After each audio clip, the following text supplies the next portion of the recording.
ఒక చిన్న రిక్వెస్ట్ ఏంటంటే సండే స్కూల్ పిల్లల్ని ఆరాధన జరగక ముందే మీరు తీసుకొని రావాలని నేను మనవి చేస్తున్నాను. ఎందుకు అంటే ఒకసారి చూస్తారా, పిల్లల యొక్క స్థుతుల పైన మన దేవుడు ఆశీనుడు అవుతాడు. మనకన్నా కూడా ఒకసారి గమనించండి జాగ్రత్తగా. చంటి పిల్లల యొక్క స్థుతుల పైన మత్తయి సువార్త 21వ అధ్యాయము 16వ వచనాన్ని చూద్దాం.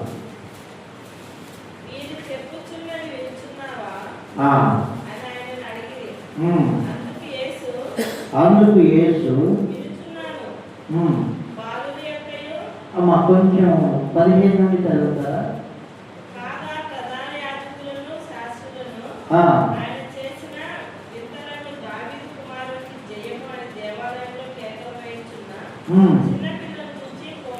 చిన్న పిల్లలను చూసి కోపంతో మండిపడి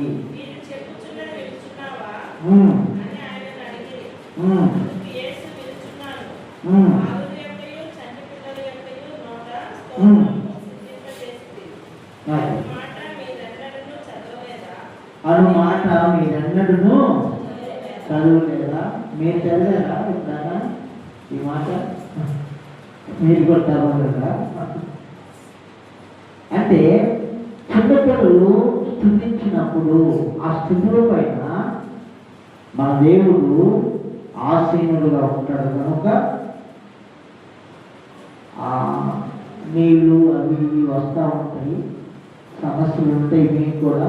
అయినప్పటికీ మీరు ఏ సమయంలో వచ్చినా కానీ సండే స్కూలు పిల్లల్ని ఒక 15 నిమిషాలు ఆరాధన ముందు 15 నిమిషాల ముందు తీసుకుని వస్తే వాళ్ళు కూడా ఆరాధనలో పాలు పొందుతారు, ఆరాధన నేర్చుకుంటారు. ఆ స్థుతుల పైన దేవుడు ఆశీర్వాదం.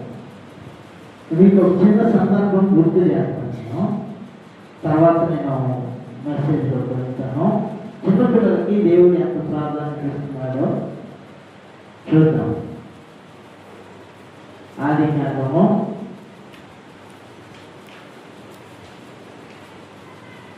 21వ అధ్యాయము 14 నుండి 17 వరకు చదవండి ఒకసారి.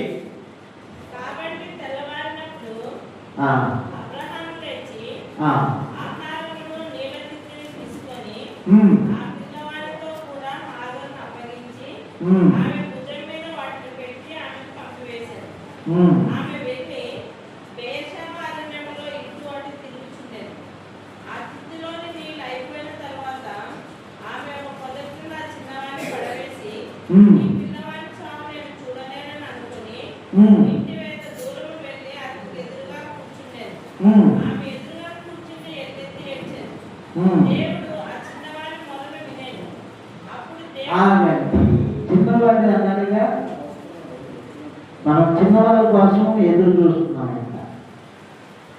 ఇప్పుడు దానికి అర్థమైందండి, కొంచెం ముందుకు అటు ఇటు జనాలు వచ్చేదానికి.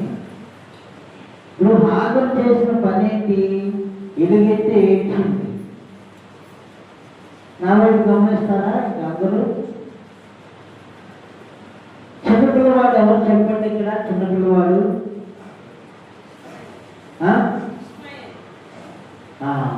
ఒక్కరే చెప్పారే.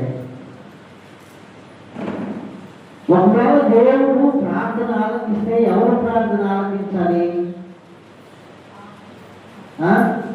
సీనియర్స్ ప్రార్థన ఆలకించాలి కదా. సీనియర్స్కి జ్ఞానం ఎక్కువ, అర్థమైందా? జ్ఞానమేమో ఉద్యోగం చేస్తుంది, ప్రేమ శాశ్వత కాలం ఉంటుంది. జాగ్రత్తగా గమనించండి. 17వ వచనంలో ఏముంది చూడండి. దేవుడు ఆ చిన్నవాని మొరను, అందుకే మన ఇంట్లో చిన్నపిల్లలకి ప్రార్థన నేర్పించాలి మనం జాగ్రత్తగా. ఇంకా మంచి విషయం గుర్తు చేస్తా. 20వ వచనం చూడండి. 20 తోడు లేదా ఆదరికి. ఇది చూడండి, గమనించండి. ఇద్దరు తల్లి కొడుకే కదా, ఇద్దరు, అవునా కదా? ఇద్దరు తోడై ఉన్నారన్నట్టు చెప్పచ్చు కదా. మరి చిన్నవాడిని బాగా ఆలోచించాడు, చిన్నవాడికి తోడుగా ఉన్నాడు. అర్థమవుతుందా? బాగా గమనించండి. అందుకే యేసుక్రీస్తు ప్రభువారు అన్నారు, మీరు చిన్నపిల్లలు లాంటి వాళ్ళైతేనే పరలోక రాజ్యం వస్తారు. మనకు వాక్యం బోధపడాలన్నా, వాక్యం అవగాహన కావాలన్నా చిన్నపిల్లల లాంటి మనసు కలిగి ఉండాలి. ఇది నేను ఎన్నుకున్న సబ్జెక్ట్ కాదు, కానీ పిల్లల్ని ఆరాధనకి ముందు మనం ఉంచాలనే దానికోసం కొంచెం గుర్తు చేస్తున్నాను అంతే. ఆ చిన్నవాడిని బాగా ఆలోచించి ఆ చిన్నవాడిలో నుండి 12 మంది రాజులు చేశాడు. ఎంతమంది రాజులు? 12 మంది. ఒక్క చిన్నవాడి బాగా ఆలోచించాడు. యేసయ్యను స్తుతిస్తూ జయజయలు పలుకుతూ ఉంటే అక్కడ ఉన్న వాళ్ళందరూ కోపడ్డారు. మత్తయి సువార్తలో మనం చదువుకున్నాం కదా. వాళ్ళు కోపడ్డారు. యేసయ్య ఏమన్నారు? చంటి పిల్లల యొక్క, బాలుల యొక్క స్తోత్రాల ద్వారా ఒక దుర్గాన్ని స్థాపిస్తాను నేను. కాబట్టి చిన్నపిల్లల ద్వారా ఆరాధన మనం చేయించాలి. మా పిల్లల ద్వారా, అంటే ఇప్పుడంటే యవనస్తులు అయ్యారు, చిన్నప్పుడు వాళ్ళు చేసిన ప్రతి ప్రార్థన ఇప్పుడు చేస్తున్నారు, దేవుడు చేస్తున్నాడు కార్యాలు. ప్రార్థన ద్వారా అద్భుతమైనటువంటి కార్యాలు చేశారు. ఇప్పుడు సాక్ష్యం చెప్పే సమయం కాదు కాబట్టి చిన్న బిడ్డలు మనకి దేవుడు అనుగ్రహించిన ఒక ఆయుధము లాంటి వారు. వాటిని మనం వినియోగించుకోవాలి జాగ్రత్తగా. ఏదో ఒక మాట నేను మిస్ అయ్యాను, చూడండి. మత్తయి సువార్త ఒక మనమే బయలుపరచబడాలి అన్నా కూడా, అసలు వాక్యం మనకు అర్థం కావాలన్నా కూడా చిన్నపిల్లల లాంటి మనసే కలిగి ఉండాలి. మత్తయి సువార్త 11వ అధ్యాయము 25వ వచనం చూడండి.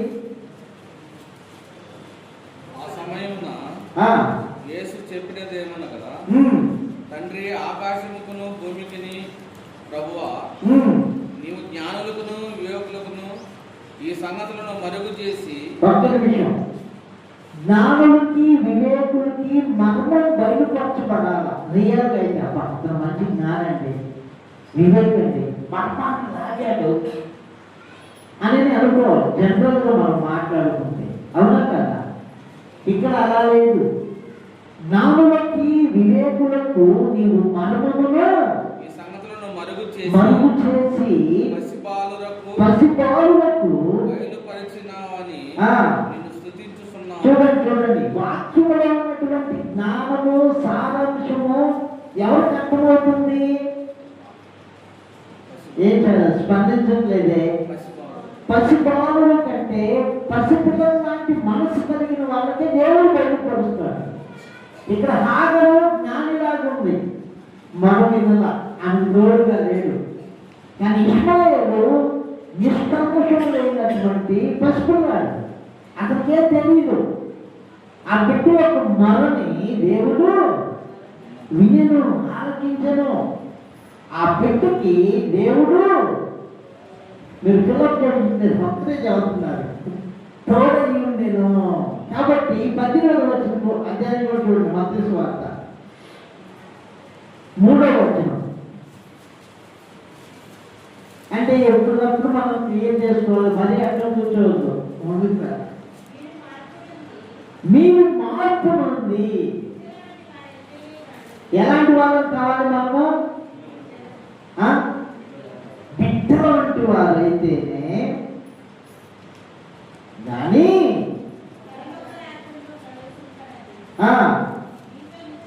మామూలుగా చెప్పటం లేదు. ఎలా చెప్తున్నారు? నిశ్చయముగా దేవుని పరిశుద్ధ నామమునకు మహిమ కలుగును గాక. ఇదిగో ఒక్కొక్క దానికి ఉంది, మనం నేర్చుకోవాల్సింది. అర్థమవుతుందా?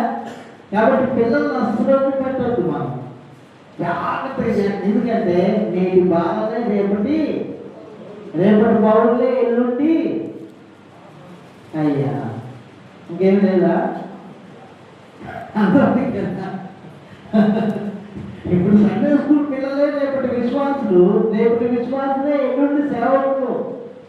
దేవుని పరిశుద్ధ నామమునకు మహిమ కలుగును గాక. హల్లెలూయా. కాబట్టి ఎవరేం బాధపడదు, ఇబ్బంది పడదు. మనకున్న సమయాన్ని మనం అడ్జస్ట్ చేసుకున్నాం. కొంచెం అటు ఇటు అయినా పర్లేదు, ఒక 10 నిమిషాలు ముందు వచ్చేసారనుకోండి. మనం కూడా మాదిరే సమయానికి రావాలి పెద్దలు. కానీ మన జ్ఞానులు వివేకులు కదా, రాము మనం. అదే పిల్లలు అనుకోండి, వాళ్ళు నేను సండే స్కూల్కి వెళ్తామంటే వెళ్ళిపోతారు, మనమే ఆపుతాం. సో సబ్జెక్ట్ ఇది కాదు, జస్ట్ గుర్తు చేస్తున్నాం. ఇప్పుడు మనం వాక్యంలోనికి వెళ్దాం. దేవుని పరిశుద్ధ నామమునకు మహిమ కలుగును గాక.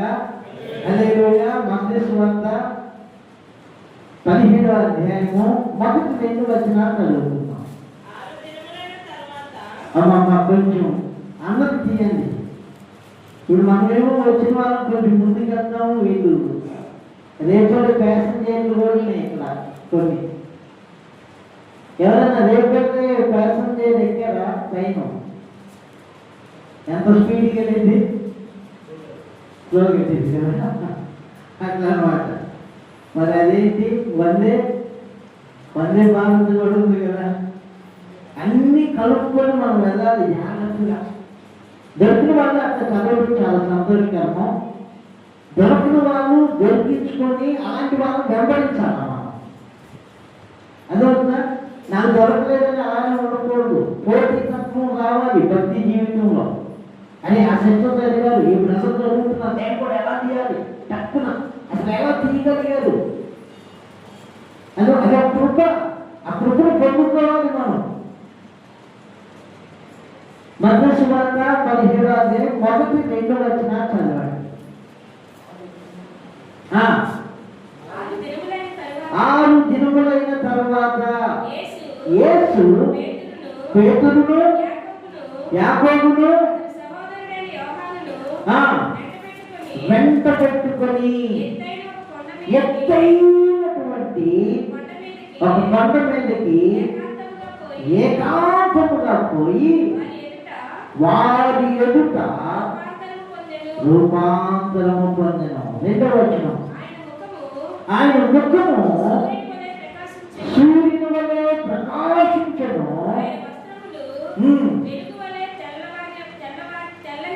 తెల్లని వాయెను. దేవుని పరిశుద్ధ నామమునకు మహిమ కలుగును గాక. హల్లెలూయా. ఇక్కడ నేను మీకు ఒక ప్రశ్న వేస్తాను, చెప్పండి. యేసుక్రీస్తు ప్రభువారు రూపాంతరపరచబడటం అవసరమా ఆయనకి? చెప్పాలి. మనం ఫ్రెండ్లీగా మాట్లాడుకున్నాం, మనంతా కుటుంబం కాబట్టి అసలు విషయం మనకు అర్థం కావాలి. ఏదో చెప్పుకుంటూ వెళ్ళిపోయామనుకోండి, అర్థం కాదు. మీకు నేను మంచి ఒక అవకాశం ఇస్తున్నా. మీకు ఎవరికైనా ఆసక్తి ఉంటే బైబిల్ విషయాలు తెలుసుకోవడానికి నా ఫోన్ నంబర్ తీసుకోండి. మందిరంలో అయినా పర్లేదు, మీ ఇంటికి రమ్మన్నా పర్లేదు, పాస్టర్ గారు నేను ఇద్దరం వస్తాం. మీకు ఏ సందేహాలు ఉన్నా కానీ పరిశుద్ధ గ్రంథంలో ఉంటే మీకు మీ సందేహాలన్నీ కూడా తీరుస్తాం. ఏదైనా పర్లేదు. ఎందుకంటే పరిశుద్ధ గ్రంథాన్ని మనం తెలుసుకోకపోతే పరలోకం వెళ్ళటం అనేది చాలా కష్టం. మీరు మా దగ్గరకు వస్తానన్నా వ్యక్తిగతంగా, లేదు మమ్మల్ని మీ దగ్గరికి పిలిచినా, మీకు ఏ సందేహం ఉన్నా ప్రభువారాధన గురించి కావచ్చు, ఏదైనా బాప్తిస్మం గురించి కావచ్చు, మారు మనసు గురించి కావచ్చు, దైవిక స్వస్థత, దేవుని నుండి ఎలాగ మనము స్వస్థతను పొందుకోవాలి, దేవుని దీవెన ఎలా పొందుకోవాలి, ఒక మనశ్శాంతి, ప్రశాంతత, ఎనీ సబ్జెక్ట్ ప్రతిదీ మనకి పరిశుద్ధ గ్రంథంలో ఉంది. తీసుకోవడానికి మనకి తెలియట్లా. చక్కగా మనము దేవుని వాక్యాన్ని ధ్యానించాలి. నేను అడిగినటువంటి ప్రశ్నకు సమాధానం చెప్పండి. మీరు ఎవరైనా పర్లేదు, చిన్న పెద్ద, ఒకరున్నారా ఇద్దరున్నారా, అదంతగా వాక్యాన్ని నేర్చుకోవాలి, సమయాన్ని కేటాయించాలి. లేకపోతే మనం పరలోకం వెళ్ళడం కష్టమైపోయింది. యేసుక్రీస్తు ప్రభువారు రూపాంతరపరచబడటం ఆయనకు అవసరమా? ఏదో చెప్పండి. మరి ఎందుకు పొందారు? అక్కడ చెప్పిన ఇక్కడ చెప్పండి. వారు ఎదుట ఎందుకు పొందారు? నేను మీకు ఒక చక్కని ఉదాహరణ చెప్తాను. ఉదాహరణ అంటే బైబిల్లో ఉంది. పేతురు రాసిన మొదటి పత్రిక 2వ అధ్యాయము 21వ వచనం చూడండి.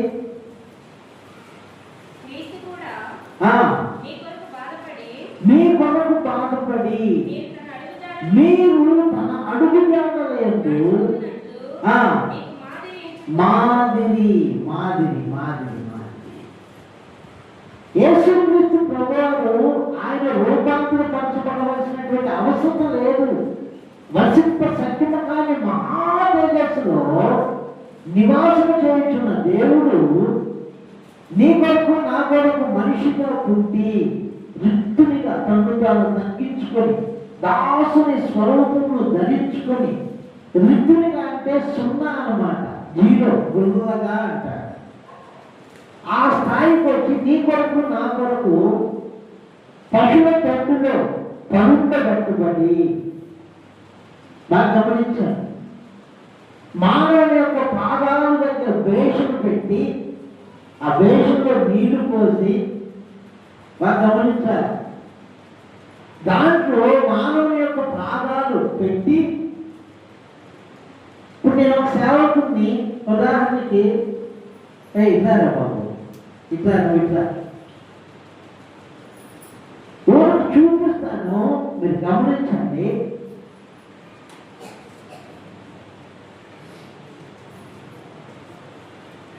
దాంట్లో కూర్చో, చేయలో కూర్చో.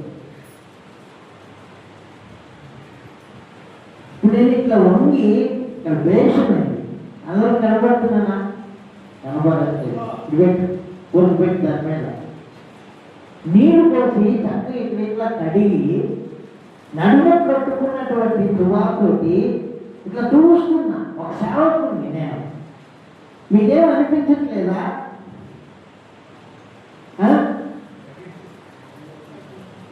అలా చేసి చూడండి. ఆయన ఎవరు? మామూలు వాడు. ఆయన సృష్టిని కలుగు చేసి సూర్యుడు అలా నిలిపాడు కదా మన దేవుడు.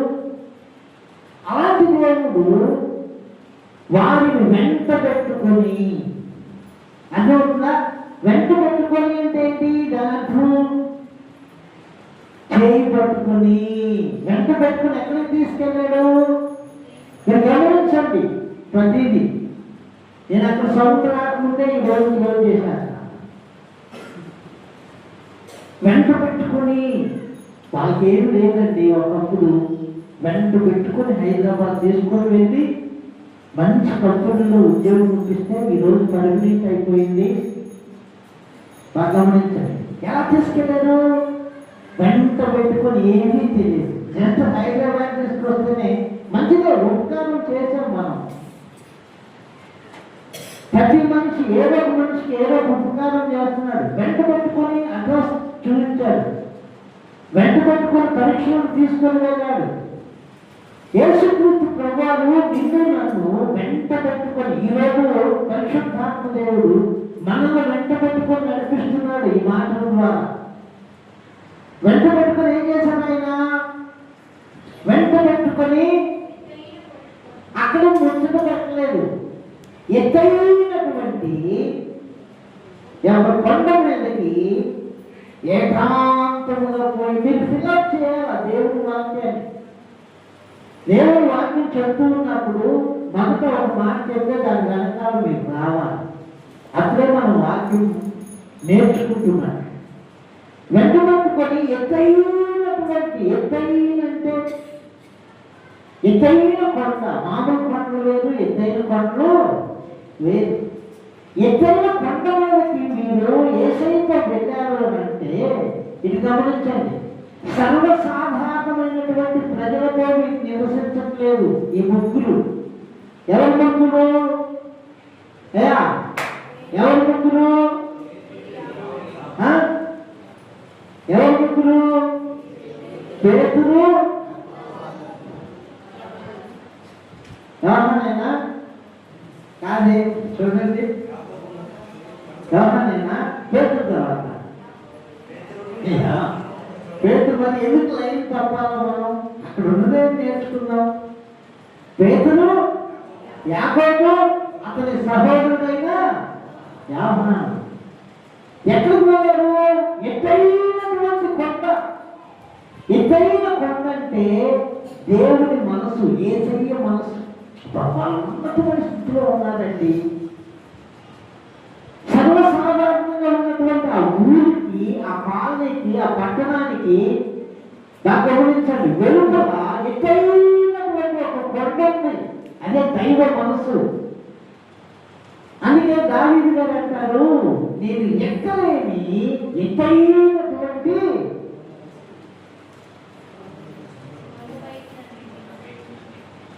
అందరూ చెప్పాలి. మనం అందరూ పరలోకం వెళ్ళాలా, కొందరే వెళ్ళాలన్నా?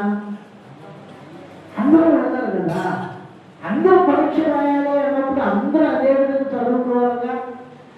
మరి కొందరికి వచ్చి కొందరికి రాలేదంటే దాని వల్ల ఆగిపోతారు కదా.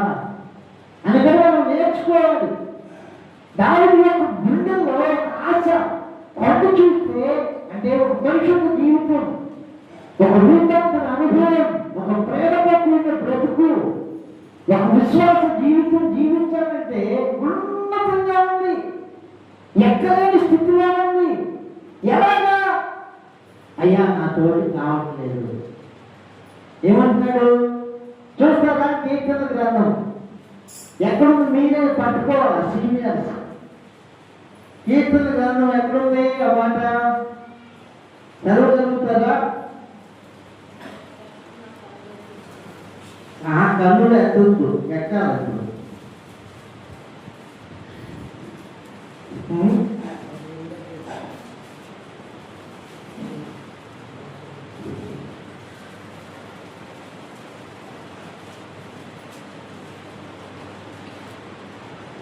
ఎవరికి దొరికిద్దాం అయ్యా? చదవండి.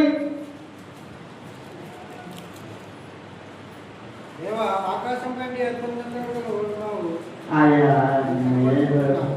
అట్లా కాదు.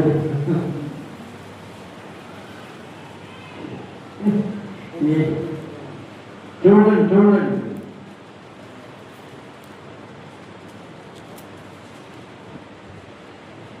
ఎక్కలేని ఎత్తైన ఎవరికి దొరికిద్దామా?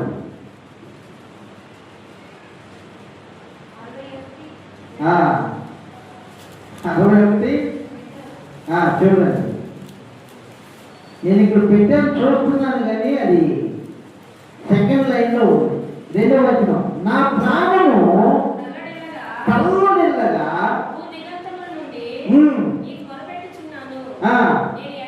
నేను ఎక్కలేనంత ఎత్తైన కొండపైకి అద్దుగా.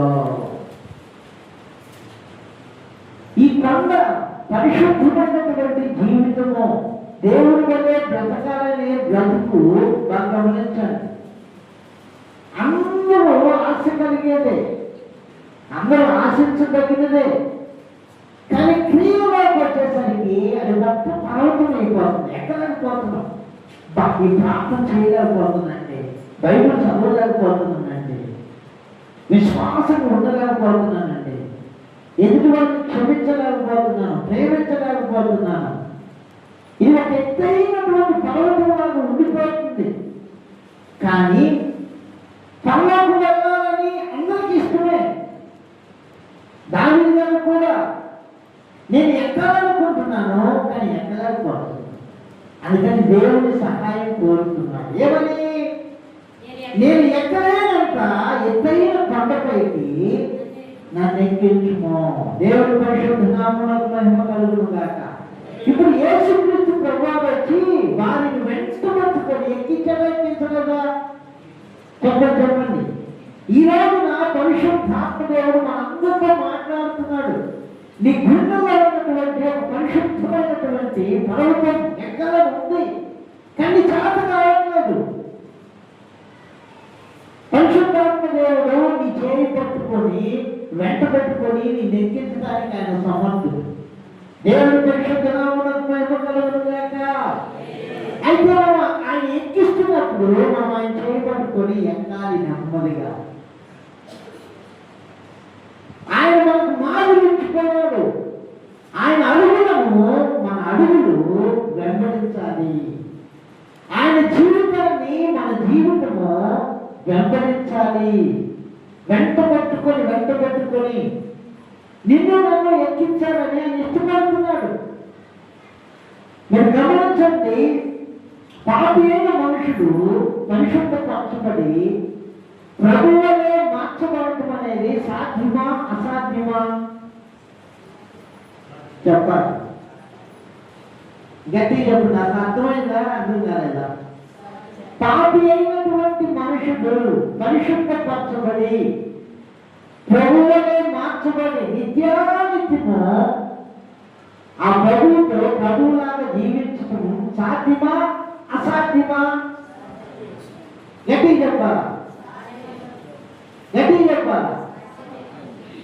సాధ్యమైతే ఇప్పుడు ప్రభువు వచ్చారనుకోండి, ఎంతమంది స్థితిలో ఉన్నామో మనము ఒకసారి హృదయ పరిశీలన చేయండి.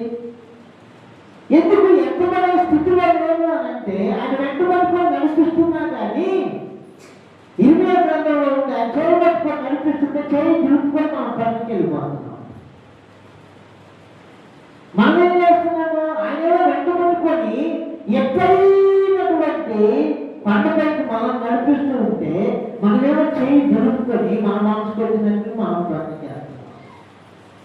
అప్పుడు ఉన్నతమైన స్థితికి ఎలా వెళ్ళగలం? మనము వెళ్ళలేం కదా, అది కష్టమైంది. అందుకే అపోస్తలులు యేసుక్రీస్తు ప్రభువును పిలవగానే వారికి ఆధారంగా ఉన్నటువంటి వాళ్ళను విడిచిపెట్టేశారు. ఏం చేశారు అంటే దాని మీద మనసు లేదు వాళ్ళకి. నడిపిస్తున్నటువంటి నాయకులమే ఆయన పాదాల మీద, ఆయన జీవితం మీద ఉన్న మనసు. ఎలాగ మనం యేసయ్యలాగా మార్చబడాలి? ఇద్దరు పర్వతం మీద తీసుకుని వెళ్తూ ఉంటే వాళ్ళ స్నేహితులు లేరా? కింద కొండ కింద స్నేహితులు లేరా? తల్లిదండ్రులు లేరా? సోదరుడు వాళ్ళు లేరా? ఏం చెప్పట్లేదు. బంధువులు లేరా? చుట్టుపక్కల గ్రామం ఊరు కాదా? వారికి ఎలా సాధ్యపడింది? ఏ సైట్లో వెళ్ళడం నడవటం అంటే కింద దాని మీద వారికి మనసు లేదు. నువ్వు లోకం మీద మనసు పెట్టావంటే ఏ సైట్లో నడవటం నీకు కష్టమైపోయింది. యేసుక్రీస్తు తండ్రి అయినటువంటి దేవుడితోటి హానోకు 300 సంవత్సరాలు నడిచారు. ఎన్ని సంవత్సరాలు? మనం ఖచ్చితంగా 3 రోజులు నడవగలుగుతావా? ఎందుకు అంటే హానోకి మనకి ఉన్న వ్యత్యాసం, మనమేమో లోకం మీద మనసు పెట్టి యేసయ్యతో నడవాలనుకుంటున్నాం. ఆయన వెంట నడవాలంటే ఆయన చేయి పట్టుకోవాలి. లేదు, ఆయన మన చేయి పట్టుకోవాలి. ఆయనకు వేరుగా ఉండి మనం ప్రయత్నిస్తే అది కాదు. హానోకులో ఉన్నటువంటి గుర్తు ఏంటంటే మంచి గుణలక్షణము, దేవునితో నడుస్తూ దేవుని ఆలోచన తీసుకొని భార్యాపిల్లలను క్రమపరుచుకుంటూ ఉన్నారు. మనం చేసే పని ఏంటో తెలుసా? భార్య పిల్లల్ని లేదంటే భర్త పిల్లల్ని క్రమపరుచుకొని దేవునితో నడవాలనుకుంటాం. అది కాదు. రెండు ఒకటేనంటారా? దేవునితో నడుస్తూ దేవుని దగ్గర ఆలోచన తీసుకొని, అయ్యా నా భార్య పిల్లల్ని, నా భర్తని, బిడ్డల్ని ఎలాగ నేను మీ వాక్యానికి తగినట్లుగా నడిపించుకోవాలని ఆలోచన తీసుకొని ఆలోచన నడిపిస్తూ ఉన్నప్పుడు కుటుంబాన్ని దేవునితో నడవడం సాధ్యమవుతుంది. దేవునితో నడుస్తూ వీళ్ళు నడిపించాలంటే సాధ్యమే. కుటుంబంతో నడుస్తూ దేవునితో నడవాలంటే అది కష్టం. ఎందుకంటే ఇది సంసారము సాగరం. కాలంలో దేవుడు కడగలేక ముగ్గురు ఇతరుల ముందు చచ్చారంట. ఈ సంసారం అనే సాగరంలో వీపుడు చనిపోయాడు.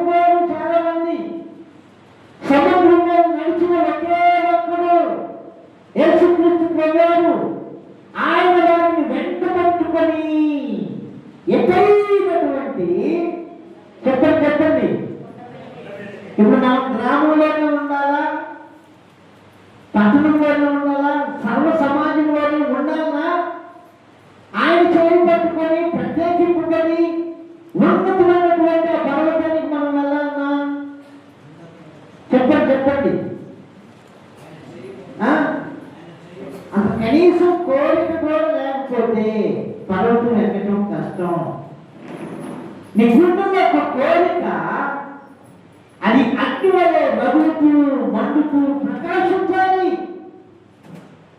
ఆశ లేని వారిని దేవుడు కూడా ఆశీర్వదించడంట. ఏంటి? ఆ సోమరులకి పెద్ద మీటింగ్ పెట్టారంట. సోమరులకి మీటింగ్ పెట్టి అంటే ఒక పెద్ద ప్రధాని, సోమరు ప్రధాని దిగిపోతూ, ఎవరన్నా నాలాంటి వాడు ఉంటే నాకు బదులుగా సోమరు ప్రధాని చేయాలని అనుకు పెద్ద మీటింగ్ పెట్టారు. మీటింగ్ పెట్టి అడుగుతున్నాడు, వచ్చిన మీరంతా సోమరులేనా అంటే అందరూ లేపారంట. చేతులు ఒక్కరు లేపలేదంట. ఏంట్రా నువ్వు చేయలేకపోలేదంటే, నాకు చేయలేకపోవడానికి కూడా సోమరితనంగా ఉన్నాను. అర్థమవుతుందా? ఆశ లేని వాడిని దేవుడు కూడా ఆశీర్వదించడు. సృష్టికర్తైనటువంటి దేవుడు భూమి మీదకి వచ్చి తన వాక్యాన్ని బోధించి వెంటబెట్టుకొని నిన్ను నన్ను ఎత్తైనటువంటి ఒక కొండ మీదకి తీసుకుని వెళ్ళని ఆశపడుతున్నాడు ఆయన. ఎందుకంటే లోకంలో దాని ఆశలు గతించిపోతాయి, పంచిపోతున్నాయి, మంచిమైన వేంకటపై లైఫ్ కాబోతున్నాయి. ఆయన చేయపడుకోవాలా మనం, ఆయన వేసుకున్నాడు మనము. ఆయన నడిస్తే అన్ని తీసుకుని వెళ్తాడు. ఆయనతో నడిస్తే ఎక్కడైన కొండ మీదకి తీసుకొని వెళ్ళి ఏమైందంట అక్కడ? ఏకాంతము. ఏకాంతం అంటే ఇంగ్లీష్ ఏమన్నారు దాన్ని? అయ్యా ఉందా? చెప్పండి ఏమన్నా ఉంటే.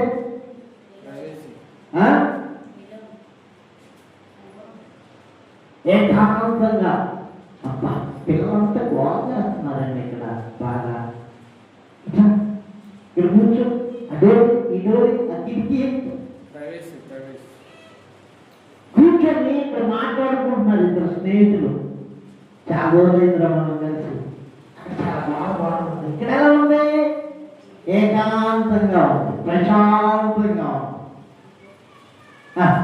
ఎలా ఉందంట? ఇది అన్ని సందర్భాల్లో అందరికి అర్థం కాదు. బాగా చిన్నాకులు ప్రక్కన పడి అన్నారు ప్రశాంతం. అమ్మయ్యా ఎలా ఉందంట? పిల్లలకి వచ్చారు, హాస్టల్ నుండి పిల్లలు వస్తేనే నాకు అసలు నాయనా ఒక తల్లి అంటున్నారు అట్లా. ఎందుకు? ఆ మొక్కతే ఉండింది, మరి ఎట్లా ఉండే మనకు తెలియదు. ఆ తలుపు వేసుకుంది, ఈ తలుపు వేసుకుంది, తోడుగా. అది ఆ ఏకాంతం వాళ్ళకి. ఇది అది కాదు. దేవుడితో గడిపే ఏకాంతం, ప్రశాంతత. ఆయన అంటున్నారు, నా యొక్క రండి, నేను మీకు అది పొందుకునే ఏకాంతం. అది చూపిస్తున్నాడు అన్ని మాదిరి ప్రభు. ఇక్కడ మరీ మనం గుర్తు చేసుకోవాలి మనం ఖచ్చితంగా. అక్కడ కిచెన్ లో సామాన్లన్నీ అట్లా సౌండ్ వచ్చేస్తా ఉన్నాయి. మాత్రమ ఏమి పట్టదు అన్నట్లుగా మరియమ్మ మాత్రం ఈయన దగ్గర ఏమి సౌండ్ లేదు, ఏకాంతం. దేవుడి పరిశుద్ధ నామమునకు మహిమ కలుగును గాక. ఇది నీకు నీరుగా ఇష్టపడి దేవుని వెంటనే వెళ్ళడానికి మనసు కలిగి ఆయనతో పాటు ఆలంటే కొండపై నిన్ను నన్ను చేసుకునేది ఒక ఏకాంతంతో కూడినటువంటి ప్రశాంతతను మన గుండెల్లో నింపుతాడా? నీకు నువ్వుగా నిర్ణయించుకోవాలి. దీన్ని ఈ తీర్మానం నీకు నీవే చేసుకోవాలి. భక్తి అనేది బలవంతంగా చేసేది కాదు, నీ మనసారా వచ్చేదమ్మా. భర్త పిల్లలు వెళ్ళిపోయారు, పిల్లలు స్కూల్కి వెళ్ళారు, భర్త డ్యూటీకి వెళ్ళారు.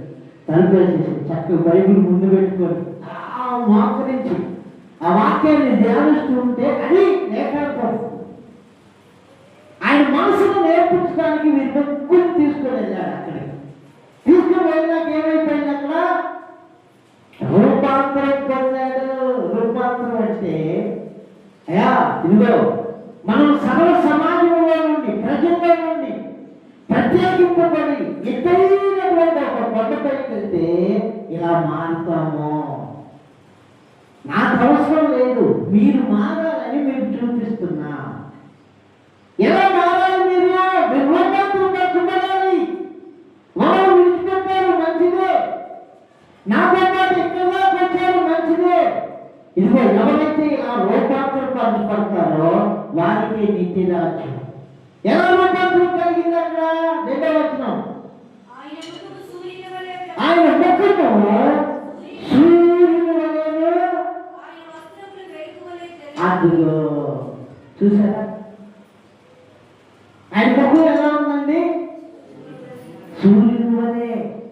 యేసయ్య అన్నారు, నా వైపు చూడండి, నేను జయించి నా తండ్రితో కూడా నేను కూర్చున్న ప్రకారము జయించువానికి నా సింహాసనమును. ప్రకటన గ్రంథం 3:21 ఉంటుంది. ఒకసారి చదువుతారా? మరలా ఇప్పుడు పొందాము. నేను జయించి నా తండ్రితో కూడా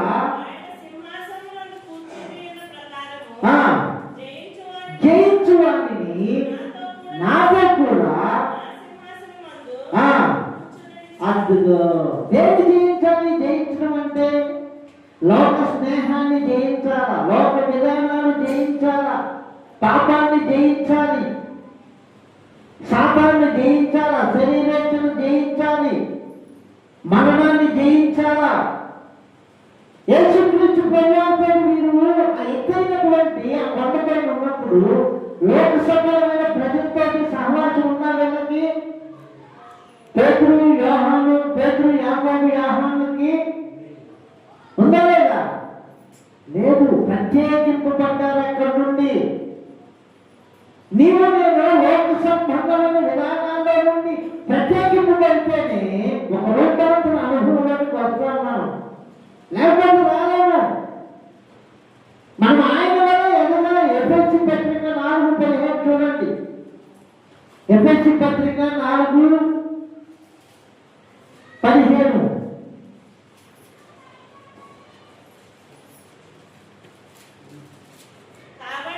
కాబట్టి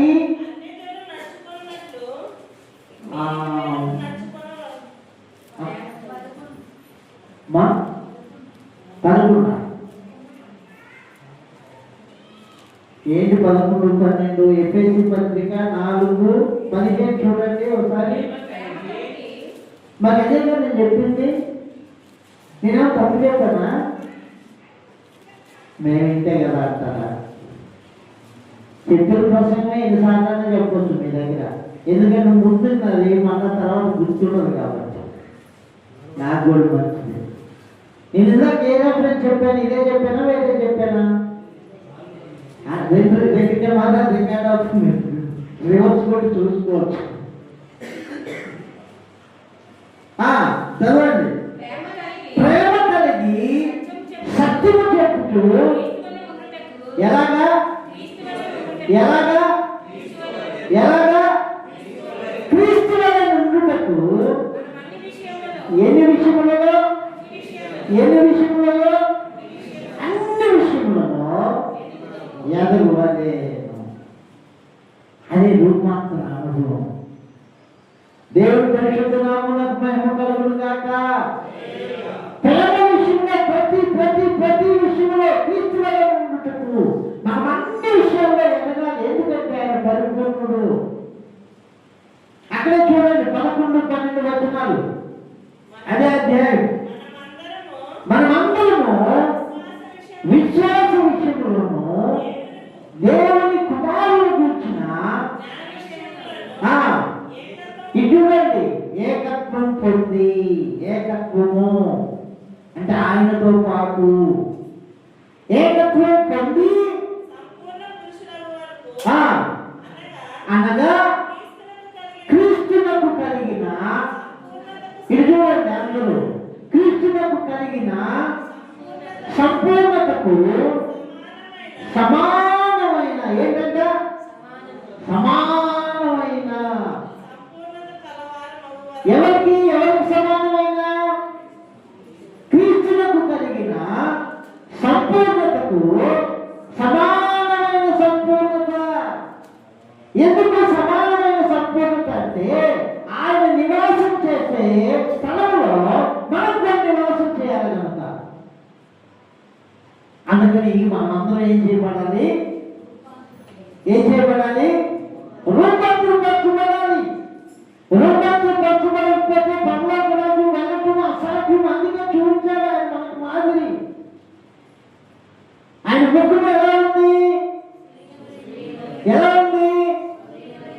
మత్తయి సువార్త చూడండి ఒకసారి 13:43. మత్తయి సువార్త 13:43. అప్పుడు నీతిమంతులు తమ తండ్రి రాజ్యములో ఎలాగంట? ఎవరు నీతిమంతులు?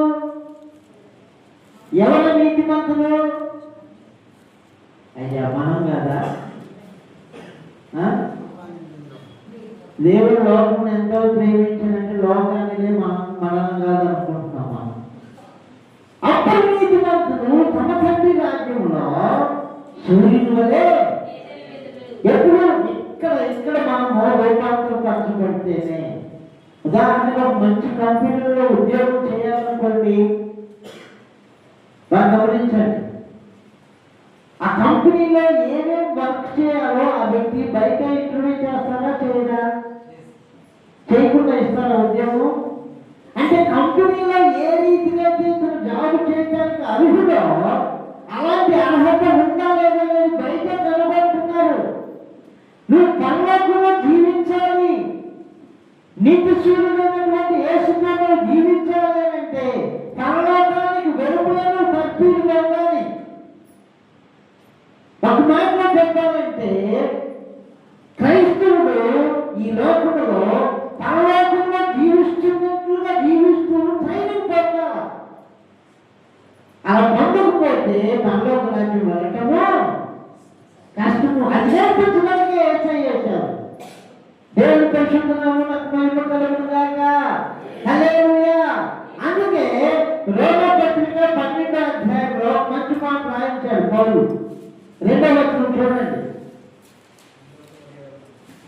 చూడండి.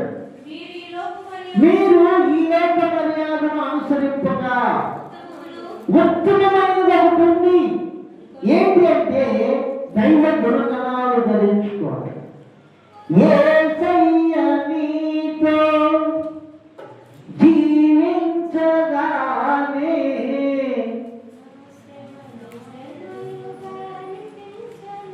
అది మూడో చరణం. నా బ్రతుకుగా రాత్రి మీరు ఎవరు రాలే. అయ్యగారు ప్రెసిడెంట్ గారు వచ్చారు. ఈయన మరి అయ్యగారు ఏంటో మరి మనకు తెలియదు. సురేష్ గారు అయ్యా ఎలా ఉంది రాత్రి, ఎలా మాట్లాడారు ప్రభు, ఏంటి అంశం? శనివారం ఎలా ఉంటుంది? అది ఒక అద్భుతమైనటువంటి, నాకే ఆశ్చర్యం అనిపిస్తుంది. మీరు రావట్లా, మేము చేస్తాము. యేసయ్య నీతో జీవించగానే నా బ్రతుకుగా మారేనులే. మరి యేసయ్యతో జీవించకపోతే ఆయన బ్రతుకు వేరు, మన బ్రతుకు వేరు. అర్థమవుతుందా? ఎక్కడ మనం చదువుతున్నా మీరు ఈ లోక మర్యాదను అనుసరిస్తే లోకానుసారంగా బ్రతుకుతున్నారు. మీరు ఈ లోక మర్యాదను అనుసరింపక ఉత్తమం అంటే దేవుడి కన్నా ఉత్తమమైనది ఇంకేముందా? మరియు మా ఉత్తమమైన దాన్ని ఏర్పరచుకుంది. ఏర్పరచుకుంది మరియు ఉత్తమమైనది. మరి మాకున్నా రాజుగారు పెద్దవారి మంచిది అంటే చిన్నవారి ఏంటి? ఆపోజిట్ తెలీదా? రాజుగారు అట్లనే ఇద్దరు భార్యలు అనుకున్నారు కాక ఉదాహరణ చెబుతున్నాయి గారు, మరి ఇదొక అవకాశం అనుకున్నారు కాక. రాజుగారు పెద్ద భార్య మంచిది అని అంటే చిన్న భార్య చెడ్డది అని చెప్పాలి కదా. మీరు ఏం చెప్పట్లే. మళ్ళీ ఉత్తమమైన దాన్ని ఎన్నుకుంది అని అంటే మాటమ్మా ఉత్తమమైన దాన్ని ఎన్నుకోలే. కేవలం ఇక్కడ చూడండి, మీరు ఈ లోక మర్యాదను అనుసరింపక ఉత్తమమును అంటే దేవునికి అనుకూలము సంపూర్ణమై ఉన్న దేవుని చిత్తమేదో పరీక్షించి తెలుసుకోవాలి. పరీక్షించాలి. మనము ప్రతి దాన్ని పరీక్షించాలి. అని అందుకే అంటారు పౌలు గారు, మీరు సమస్తమును పరీక్షించి, ఈ మాట చెప్పండి, మీరు అందరు బాడీ ప్రజెంట్ మైండ్ ఆబ్సెంట్ లాగా ఉంది. నేను త్వరగానే ముగిస్తానన్నా.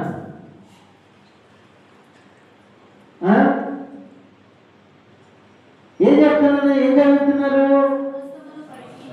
సమస్తమును పరీక్షించి మేలైనది ఒక్కటే ఉంది, ఒక్కటే మేలైనది, నిత్య జీవం. ఈరోజు నేను ఒక స్టేటస్ పెట్టాను. ఫోన్ అట్లా ఓపెన్ చేయగానే అది ఎంత వచ్చిందో స్టేటస్, నాకు ఆశ్చర్యం అనిపించింది. ఒక పాస్టర్ వాక్యం చెబుతున్నారు, భక్తులు ఆలోచిస్తూ ఉన్నారు, సడన్ బట్టలు అక్కడ పెట్టుకొని వెళ్ళిపోయారు. ఉన్నవాళ్ళ పరిస్థితి ఏంటి, విడిచిపెట్టబడ్డ వారి పరిస్థితి ఏంటి? ఒకసారి ఆలోచన చేయండి. శ్రమలు, మహాశ్రమలు, గొర్రెల లాంటి మృగాలు వస్తాయి. వాటి ముఖము సింహములా ఉంటుంది, వాటి తోక పాములా ఉంటుంది. అవి కుడితే ఎవరికన్నా తేలు కుట్టిందా? ఇక్కడ ఉన్న వాళ్ళకి ఎప్పుడన్నా తేలు కుట్టిన అనుభవం ఉందా? మీరు నవ్వుతా చెప్తే కుదరదు జనానికి. ఆ బాధ ఎట్లా ఉంటుందో ఎక్స్ప్లెయిన్ చేయాలి. 6 నెలలు ఆ బాధ ఉంటుందంట. ఎవరు ఎంత మనకుండా విడిచిపెట్టబడే సంఘం ఉందే వాళ్ళకి అక్కడ ఉండకూడదని కోరుకుంటున్నాం. మీరు, నేను, మనం అందరం. నీవు ఈ లోకమర్యాదను అనుసరిస్తే లోకంతో పాటు ఉంటావు. ఆయన వెంట పెట్టుకొని నడిపిస్తూ ఉన్నప్పుడు ఎత్తైన కొండపైకి వెళ్తే ఆయనతో పాటు ఉంటావు. నీకు ఏకాంతం, ఒక ప్రశాంతత కలుగుతుంది. నువ్వు లోకాంతం పంచబడతావు. నీ పక్కనే సూర్యుని వలె ప్రకాశిస్తుంది. నీ వస్త్రములు వెలుగు వలె తెల్లని అవుతాయి. ఆయన అడుగులు అడుగు వేయాలి. నువ్వు ఈ లోక మర్యాదను అనుసరింపక ఏమన్నా ఉత్తమమును అనుకూలమును సత్కారమునై ఉన్న దేవుని చిత్తం మీద పరీక్షించాలా? ఏం బోధిస్తున్నాడు సేవకుడు? వాక్యమే బోధిస్తున్నాడా? ఇంకేమైనా మాయ మాటలు చెప్తున్నాడా? పౌలు శిలువ దేవుడి వాక్యాన్ని బోధిస్తుంటే అక్కడ ఉన్నటువంటి భక్తులు లేఖనాలు పరిశోధన చేస్తున్నారంట. ఎందుకు? వీళ్ళ మాటలు మనం వింటే పనులకు వెళ్తామా వెళ్ళమా? దేవుళ్ళని మార్చబడతామా మార్చబడలేమా? పరీక్షించి. దయచేసి మీరందరూ కనీసం పాత నిబంధన చదవకపోయినా నా మాట ఆలోచించండి. మీరు దాంట్లో చెప్తాను అందరికి. అయ్యా అందరినీ చూడండి, కనీసం కొత్త నిబంధన చదవాలి. కనీసం చదవకపోతే మనం ఏం రాస్తాం పరీక్షల్లో? గుండు సున్నా రాయాల్సి వచ్చింది. దేవుని వాక్యం చదివి మన మనసులో పెట్టుకుంటేనే కదా ఆ వాక్యం మనం రూపాంతరం పరుస్తుంది. మీరు సమస్తాన్ని పరీక్షించి మేలైన దాన్ని చేపట్టండి. పౌలు తిమోతి కొత్తలో రాస్తూ 6:12 మొదటి పత్రిక, నా కుమారుడా తిమోతి, విశ్వాస సంపన్నమైన మంచి పోరాడు, నిత్య జీవాన్ని చేపట్టు. నిత్య జీవాన్ని నీవు చేపడితే నీ మరణం ఉండదు అని ఆయన చెప్పేది. లేకుండా నీవు ఏది సంపాదించినా ప్రాణం పొంది ఇంకేం ప్రయోజనం? ఒక లోకమంతా సంపాదించుకొని తన ప్రాణము పోగొట్టుకుంటే మనకేం ప్రయోజనం? లోకమంతా లేకపోయినా లోకాన్ని కలుగు చేసినటువంటి దేవుడు జీవ ప్రదాత నీ గుండెల్లో ఉంటే అది ఎంత మేలు. అందుకని ఆయన వెంట పడుకొని మనం నడిపిస్తూ ఉన్నప్పుడు మనం ఆయన వెంట నడవాలి, చక్కగా నడవాలి. దేవుని పరిశుద్ధ నామమునకు మహిమ కలుగును గాక. దేవుని చిత్తం మీద పరీక్షించి తెలుసుకున్నట్లు అన్నాం ఇందాక. మీ మనసు మారి, మీ మనసు మారి. ఎవరి మనసు మారి? మన మనసు మారటం వేరు, అది నూతన పరచబడటం వేరు, అది రూపాంతరం పరచబడటం. 3 అనుభవాలు. పొయ్యిని రగిలించడం వేరు, మండించడం వేరు, ఒక వెలుగు వచ్చేదాకా ప్రకాశింపజేయడం మూడు కూడా. దొంగల పురుగు తీసుకుంటే ఈ వాక్యానికి సరైన ఉదాహరణ దొంగల పురుగు. దొంగల పురుగు అందరికి తెలుసు కదా. 2-3 మాటలు చెప్పి నేను ముగించేస్తాను, క్లోజ్ చేసేస్తాను. దొంగల పురుగు గుండెల్లో తిరుగుగా ఉన్నటువంటి ఆ మకరందాన్ని తాగాలి, తినాలి అని ఒక కోరిక. బాగా గమనించాలి. ప్రతి మనిషి కూడా పరలోకం వెళ్ళాలని కోరికే. దానికి ఒక ప్రాసెస్ ఉంటుంది, ఒక క్రమం ఉంటుంది. ఈ దొంగల పురుగు పురుగుగా ఉన్నటువంటి మకరందాన్ని స్వీకరించడానికి వెళ్తూ ఉన్నప్పుడు ఏమైనా ప్రమాదం జరిగిందంటారా? దానికి జరగదా? ఇప్పుడు మీరేనండి, గులాబీ చెట్టు ఉంది, గులాబీ పువ్వు, అక్కడికి దొంగల పురుగులు వస్తున్నాయి, ఎక్కుతున్నాయి అనుకోండి, మీరు ఎక్కడ పెట్టి పువ్వు మీద పెట్టి తాగడం అంటారా? ఎందుకని? దాని రూపము సరిగ్గా లేదు. ఒకవేళ అది మనకు తగిలింది అనుకోండి, అది హానిని కలిగిస్తుంది, దొంగ వస్తుంది. అవునా కదా? ఇట్లా చూసినంత డబ్బులు వచ్చేస్తాయి. బాగా గమనించాలి. కొందరైతే ఏం చేస్తారు? చెప్పుతోటి ఇట్లా అంటారు, కాళ్ళు. అవునా? కొందరు చీపురు కట్ట తీసుకొని కొడతారు, కొందరు బయట వేస్తారు. దాని మనసులో ఉన్నటువంటి కోరిక తప్పైంది కాదు, దాని రూపము తప్పుగా ఉంది. అర్థమవుతుందా? ఆదాము హవ్వలు పాపం చేసినప్పుడు మన రూపాలు కోల్పోయాం, మన స్వభావాలు కోల్పోయాం. ఓటాంతరము, అది కాదు ఓటాంతర అనుభవం అంటే దైవ గుణగణాల్లోకి మనం మార్చబడాలి. ఈ దొంగల పురుగు తాను సమాధి చేసుకొని, ఈ రూపం మంచిది కాదు, నా గుండెలో ఉన్న కోరిక తీరట్లేదు, ఇతరులకు నేను ఇష్టాన్ని పుట్టించేదానిగా లేకపోగా హాని కలిగిస్తున్నా, ఈ బ్రతుకు నాకు వద్దు. కొంత జీవితాలు కూడా అలానే ఉంటాయి. మారు మనసుకొని బాప్తిసం తీసుకోవడం నా జీవితం కూడా అంతే, మీ జీవితాలు కూడా అంతే. పౌలు గారిని చూస్తే పాపంలో ప్రధాన పాపిని అన్నాడు. పరిశుద్ధ గ్రంథంలో పౌలు గారి యొక్క జీవితము కరెక్ట్ గా దీనికి మ్యాచ్ అవుతుంది అన్నమాట. మళ్ళీ లాంగ్ అవుతుంది, మళ్ళీ సౌండ్ వస్తుంది, మీకు ఇబ్బంది, నాకు ఇబ్బంది, అది రాకముందే ముగిస్తా. అందుకు ఏం చేసుకుంటుంది దొంగల పురుగు? చెప్పాను అందరూ, మీరు సరిగ్గా నా వైపు చూస్తే వాళ్ళకి ఇష్టం పెట్టగా ముగిస్తా, లేదని మరి 2 గంటలా చేస్తుంది. ఇంకొకటి 20 మీరు కరెక్ట్గా ఆలోచించారనుకో, మళ్ళీ ఈ స్టాప్ చేయాల్సిన అవసరం లేదుగా. మీరు పరధ్యానంలో అటు ఇటు ఉన్నారనుకో, మిమ్మల్ని వాక్యం వైపు చెప్పడానికి మళ్ళీ నాకు టైం వేస్తాం. ఇది చెప్పుకుంటే వెళ్ళిపోయాను, మళ్ళీ మన మీ ఇష్టం చూడండి, మధ్యలో పడిపోతాను, ఇంటికి పోతుంది. ఒకప్పుడు ఏం చేస్తుంది? అడిగినప్పుడు సమాధానం చెప్పండి. తను ఏం చేస్తుంది? సమాధానం చేసుకొని, ఎందుకు? నా రూపం ఇతరులకి సంతోషంగా లేదు, నాకు సంతోషంగా లేదు అని అలా సమాధానం చేసుకొని కొన్ని రోజులు అయినాక ఎలా వస్తుంది బయటికి? ఎవరైతే ద్వేషించారో దానిని వాళ్ళే ఇష్టపడి ముట్టుకునేటట్లుగా, దొరికితే బాగుండు అనుకునేటట్లుగా తన రూపాన్ని ఏం చేసుకుంటుంది? రూపాంతరం పరుచుకుంటుంది. దేవుని పరిశుద్ధ నామమునకు మహిమ కలుగును గాక. ఇప్పుడు తన హృదయంలో, తన మనసులో ఉన్నటువంటి ఆసక్తి పువ్వుల్లో ఉన్నటువంటి మీ తొట్టులో ఉన్నటువంటి పువ్వు కాదు నాకు ఇప్పుడు. అందులో అపార్ట్మెంట్ మీద ఉంది బిడ్డ తోట, వెళ్ళిపోయింది రివ్వున. అక్కడ కానిపోయింది, ఇది కాదు, అదిగో పర్వత శిఖరం పైన రివ్వున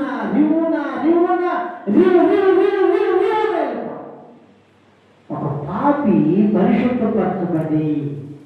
గమనించండి, నేను ముగించాల్సిన మాట పెట్టాలి. ఒక పాపి పరిశుద్ధపరచబడి ప్రభు యొక్క పాదాలు మనం వెంబడించడం మార్చకపోతే ఈ రోజు మనకి రాదు. వచ్చిందా? రాదు. కాబట్టి మీరు మీ మనసు మారి లోతున మగుట వలన రూపాంతరం పొందండి. రూపాంతరం పొందండి. దేవుడి పరిశుద్ధ నామమునకు మహిమ కలుగును గాక. పౌలు గారి జీవితం 2 మాటలు, అపోస్తలుల కార్యములు 2 మాటలు. ఒకవేళ ఎక్కువైతే 3 మాటలు కాదు, రెఫరెన్స్. అపోస్తలుల కార్యములు 8వ అధ్యాయము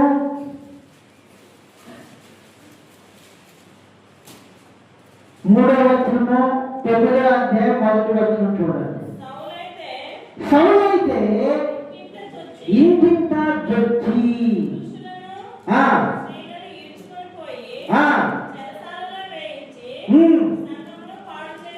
ఇది గొంగళ పురుగు లాంటి బ్రతుకు.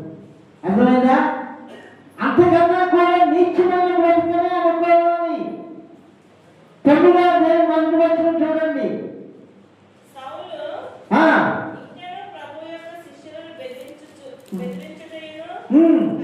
హత్య చేయటను తనకు ప్రాణాధారమైనట్టు ఇతను చెప్పడానికి ప్రాణం పోయేంతగా ప్రయత్నిస్తున్నాడు.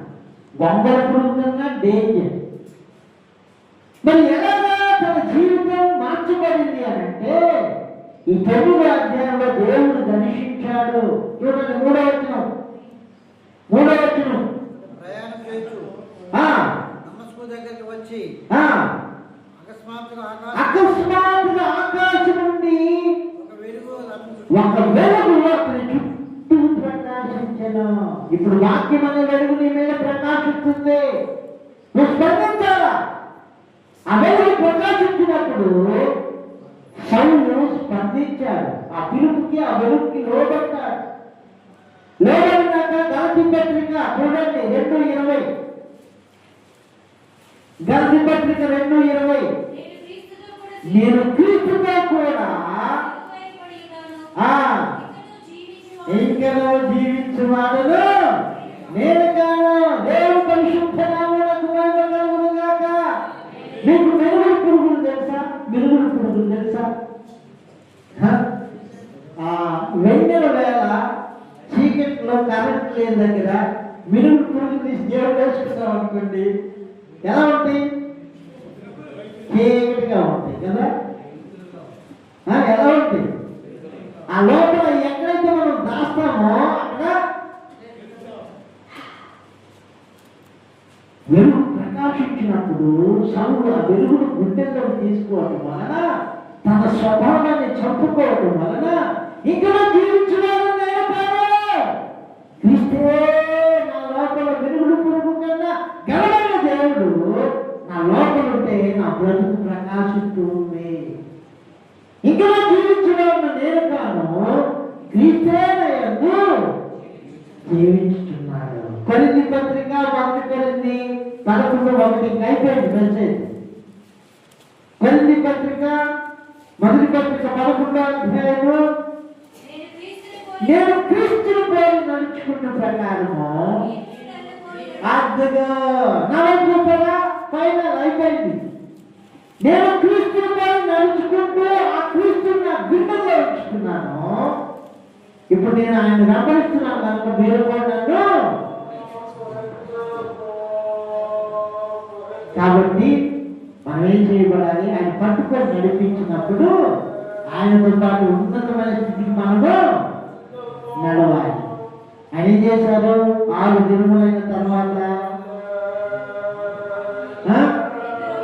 పేతురు, యాకోబు, యోహాన్ని వెంటబెట్టుకుని ఎత్తైనటువంటి ఒక బండపైకి, అంటే ఆయన లాంటి జీవితాన్ని మనం జీవించడానికి వారి ఎదుట ఆయన రూపాంతరం పొందారు. ఎందుకంటే వారు రూపాంతరపరచబడాలి, మనం కూడా రూపాంతరపరచబడాలి.